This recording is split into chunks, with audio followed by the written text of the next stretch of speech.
इस कहानी की शुरुआत एक काली अंधेरी रात से होती है और यहाँ एक आदमी पिट रहा था। वो कहता है, मैं मरने वाला हूँ। और उसकी पिटाई करने वाले लोग कहते हैं, 2 साल में तुमने काफी इम्प्रूवमेंट्स की हैं, तुम अब बहुत ताकतवर हो चुके हो। और ये द मोस्ट पावरफुल पार्टी होती है और इतने खतरनाक प्रमोशन एग्जाम देने के लिए आया होता है। और इसके बाद वो रिसेप्शनिस्ट के पास आकर एग्जाम में जाने के लिए अपनी टिकट मांगता है और ये होता है रिक। रिक को देख ये लड़की कहती है, सेंपाई मैं एलिसा हूँ। ये लड़की 2 साल पहले रिक की जूनियर थी, लेकिन अचानक ही रिक ने अपनी जॉब से रिजाइन कर दिया एक एडवेंचरर बनने के लिए। लेकिन रिक की उम्र 30 साल से ज्यादा हो चुकी है, लेकिन लोग एडवेंचरर बनने के लिए छोटी उम्र से ही कोशिशें करने लगते हैं। लेकिन मुझे काफी वक्त लग गया। एलिसा आगे पूछती है, आप 2 सालों से क्या कर रहे थे? रिक बताता है, मैं पहाड़ों में अपने सीनियर्स के साथ ट्रेनिंग कर रहा था। लेकिन तभी एक शराबी एलिसा के पास आकर कहता है, क्या मेरे साथ घूमने चलोगी? एलिसा के मना करने के बावजूद भी वो उसके साथ मिसबिहेव करने लगता है, जो देख रिक उस एडवेंचर को पकड़ लेता है। लेकिन उसके ऐसा करने से ही वो आदमी बेहोश हो जाता है, जो देख सभी लोगों का ध्यान उसकी ओर खिंच जाता है। लेकिन रिक कहता है, शायद से ज्यादा पीने की वजह से ये बेहोश हो गया है। इसी वजह से ये बात हमेशा याद रखना कि अपनी लिमिट से ज्यादा शराब मत पियो। और इसके बाद एलिसा रिक को उसकी टिकट दे देती है। लेकिन बेचारे रिक को एक अनलकी नंबर मिलता है और गिल्ड के बाहर रिक का इंतजार कर रही थी रियनेट। उसे देख रिक कहता है, मैं अंदर गया, मैंने देखा जवानी में बचपन से ही ये आदमी बेहोश हो गया।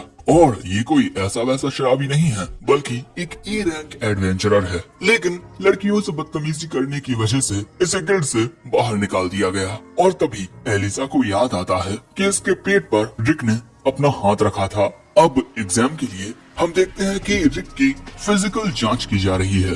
अब दूसरी जगह पर सभी का माना लेवल चेक किया जाता है।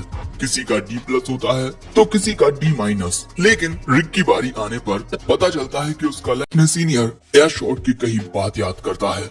चाहे तुम किसी भी हथियार या मैजिक का यूज कर लो, तुम्हारी ताकत का आधार तुम्हारी बॉडी के अंदर होता है। तुम्हें अपने पंच से इस गोल्डन स्लाइम बैग को डिस्ट्रॉय करना होगा, तभी जाकर तुम एक स्ट्रॉन्ग बॉडी पा पाओगे। और एक गोल्डन स्लाइम बैग एक ड्रैगन की बॉडी जितना ही हार्ड होता है, जिसे पंच मारकर तोड़ना लगभग नामुमकिन है। लेकिन ऐश ऑर्क एक झटके में ही उसे तोड़ देता है। और इसके बाद रिक की ट्रेनिंग शुरू हो जाती है और शुरुआत में हर दिन उसे उस गोल्डन बैग में 50,000 मुक्के मारने पड़ते थे। अब इसके बाद एग्जाम शुरू हो जाता है। पहले बारी आती है एक लड़के की, जिसे अपनी ताकत पर कुछ ज्यादा ही बहुत ही कमजोर होता है, जिससे कुछ नहीं होता। लेकिन ये अभी भी फुल एटीट्यूड में होता है। ये देख रिक सोचता है, एक सी रैंकर की पावर बस इतनी ही होती है, क्योंकि उसकी एक सीनियर की मैजिक पावर तुम लोग देख ही सकते हो। बेचारा रिक उसके इस हमले से बाल बाल बच पाता है, लेकिन वो हमला पूरे एक पहाड़ को उड़ा देता है। अब इसके कुछ देर बाद बारी आती है रिक की। लेकिन तभी एग्जामिनर रिक को रोक कर कहता है, तुम्हारी उम्र 30 साल से ज्यादा है ना?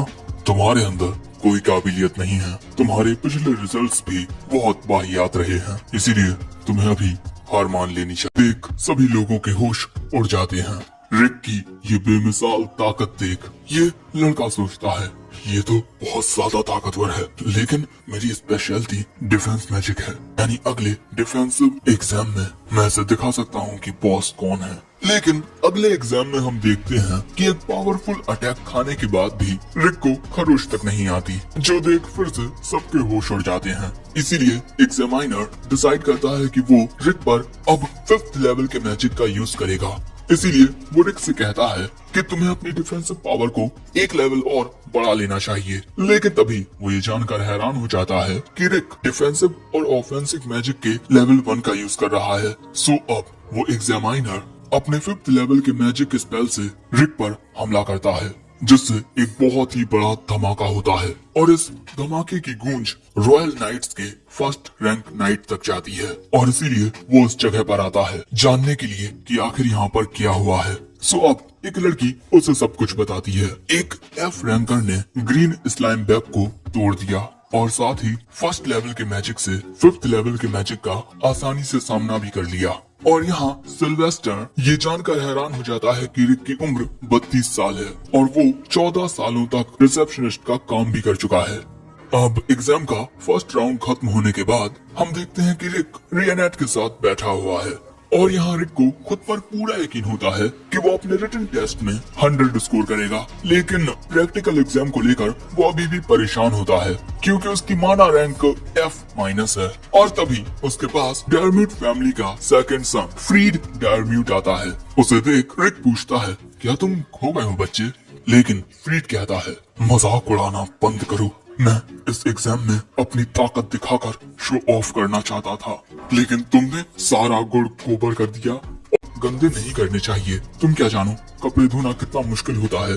लेकिन तभी रियनेट उसे बताती है कि उसने दस्ताना उठाकर उसके चैलेंज को एक्सेप्ट कर लिया है।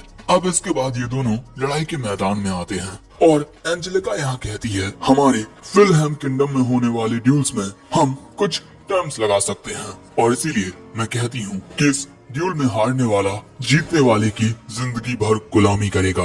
और उसका छोटा भाई उसकी जीत देखने के लिए आया है। और यहाँ हमें पता चलता है कि एंजेलिका एक सेकंड क्लास की रॉयल नाइट है, उन नाइट्स का एक हिस्सा जो फिलहैम किंगडम में शांति बनाए रखते हैं, यानी कि एंजेलिका एक बी रैंकर है। और ये बात जान रिक घबराने लगता है कि अरे मैं तो -F रैंक एडवेंचरर हूँ, मैं इसका सामना थोड़ी कर पाऊंगा।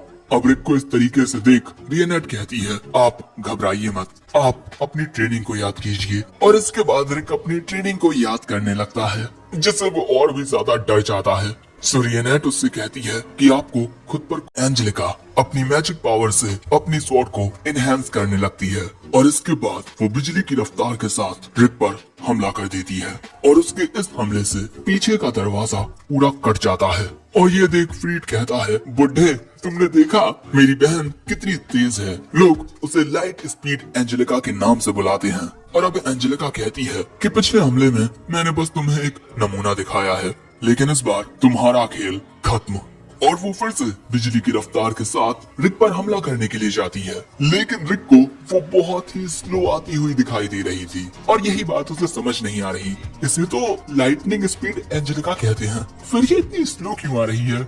और अब अगले ही पल में रिक उसके हमले को डॉच कर देता है, जो देख एंजेलिका हैरान हो जाती है। वो कहती है, थी यानी ये सच में बहुत ज्यादा ताकतवर है और आखिर हो भी क्यों ना, ये एक सेकंड क्लास नाइट है। और यहाँ एंजेलिका भी रिक को बेवकूफ बनाते हुए कहती है कि तुम उस हमले से भी बच गए, लेकिन अगला हमला तुम्हें हरा देगा।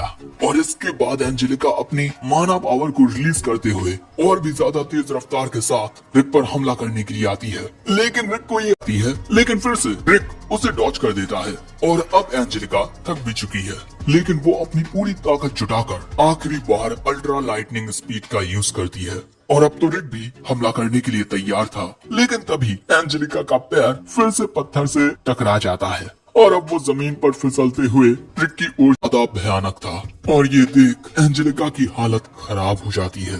वो पूछती है कि आखिर तुम कौन हो?